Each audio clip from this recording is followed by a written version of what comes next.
to President Trump's historic peace plan in the Middle East, and things are going, frankly, better than I expected that they were.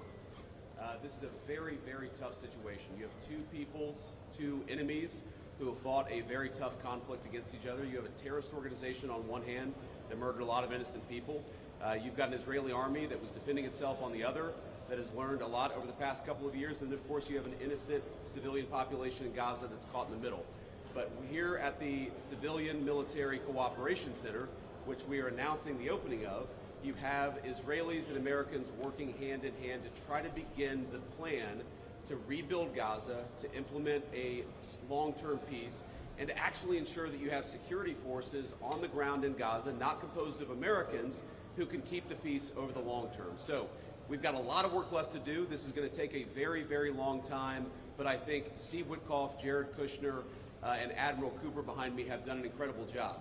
I want to say just a couple of quick things, and then I want to turn it over to Steve Witkoff. Number one, the Israeli government has been remarkably helpful in this. I want to thank them, thank our Israeli partners, and all the folks particularly who are working hand in hand with their American friends here at the CMCC.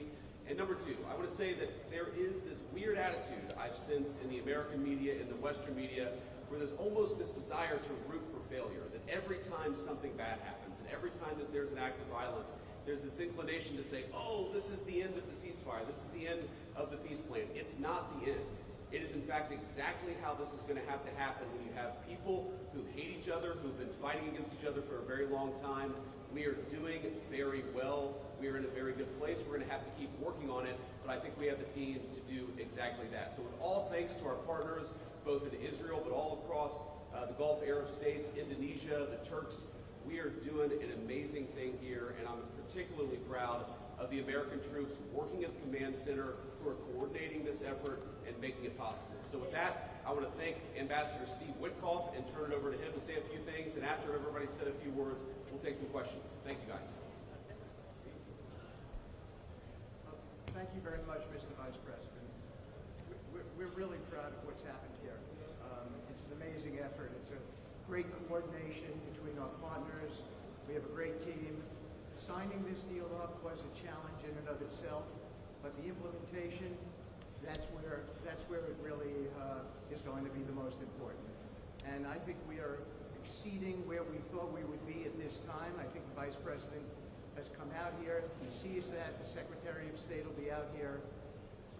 I can't tell you what a privilege it is to work with the team that we have, with Jared, who's an extraordinary, the President, of course, the Vice President, and Admiral Cooper. I would also say this: we're learning so much here. This CMCC that we're setting up now, this is going to be used in other conflicts as we figure out all the intricacies of how to modulate a peace deal, go from war to peace. Lastly, in closing, I want to speak about the morning that me and Jared had. We met with 10 hostages and their families, and it was really an emotional moment. And I felt blessed to be in that room. Lots of tears, lots of people really, really grateful to President Trump for getting their children home, and you, of course, Mr. Vice President.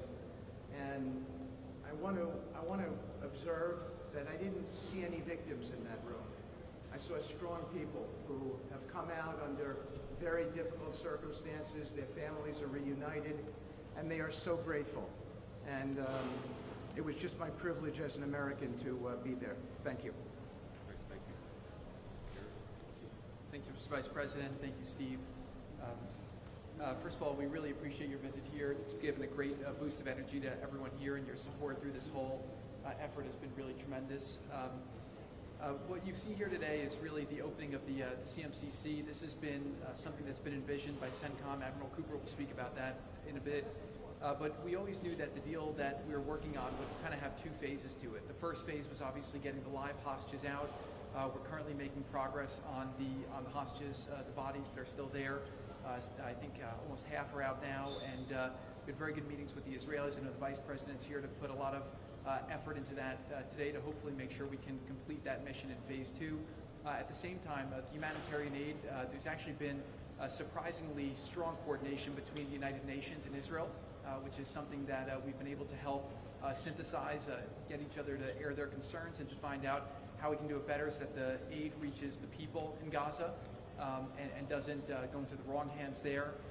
Finally, I'll say that there has already been a lot of efforts over the last years by really concerned people to think about what happens next in Gaza.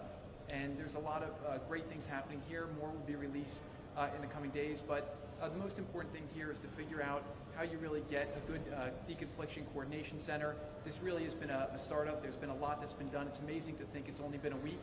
But I actually, with the pace of work and the commitment of everybody, I think in a week from now you'll see even more progress. I want to echo what the Vice President said about how a lot of people are getting a little hysterical about different incursions one way or the other, but what we are seeing is that things are going in accordance. Both sides are transitioning from 2 years of very intense warfare to now a peacetime posture, and really thanks to Admiral Cooper, CENTCOM, and the CMCC to try to build that deconfliction mechanism in order to make sure that we can get to a proper de-escalation. We have some flags that we put up here. This is not fully representative of the countries that are here. It's happening very rapidly, that people are agreeing to come on board, agreeing to help. People really want to be a part of this, and it's just happening very, very quickly. So we'll try to continue to give the updates as it progresses, but really just thank you to the entire team here who's made all this possible. It's been a lot of sleepless nights, around the clock effort, and it's really been great coordination because everyone believes that it is possible to create something better in Gaza, and we have to believe it, we have to work hard for it, and if we all work hard to do that, then I do believe a great outcome is possible. Thanks, Sheriff. Admiral? Well, Mr. Vice President, thank you for joining us here today at the CMCC. Consistent with our Commander-in-Chief's direction, this facility will be the hub for the delivery of everything that goes into Gaza as we look to the future, delivering on the Commander-in-Chief's commitments. 200 of America's sons and daughters who wear the cloth of the nation have stepped up and are serving here. I just couldn't be prouder, and I know that you are as well. Thank you so much. Great. Thanks, Admiral. And gentlemen, we'll take a few questions now. Sir. Laser Berman from the Times of Israel. I want to ask about the Turkish role. There's very concerned for Israeli Turkey obviously has been a supporter of Hamas. What role will they have, and will they have troops that will be on the ground here or in the Gaza? Well, I think first of all, what troops are on the ground in Israel is going to be a question the Israelis have to agree to, and I'm sure that Prime Minister Netanyahu will have opinions about that, but we think everybody has a role to play here. Some of that's going to be financial, some of that's going to be in reconstruction, some of that's just in communication with the various parties to ensure that this deconfliction process actually works and is implemented. We're not going to force anything on our Israeli friends when it comes to foreign troops on their soil, but we do think that there's a constructive role for the Turks to play, and frankly, they've already played a very constructive role